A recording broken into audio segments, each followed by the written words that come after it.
ma Indipendenza Veneta, come dice il loro nome, punta a un referendum per il distacco del Veneto. Oggi migliaia hanno manifestato a Venezia, presentata in regione la proposta di legge per la consultazione popolare.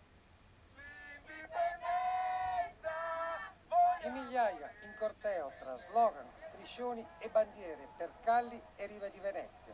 Vogliono un referendum per l'indipendenza del Veneto. Una loro delegazione a Palazzo Ferrofini, sede del Consiglio regionale, ha portato le firme con una proposta di legge di iniziativa popolare per la consultazione referendaria.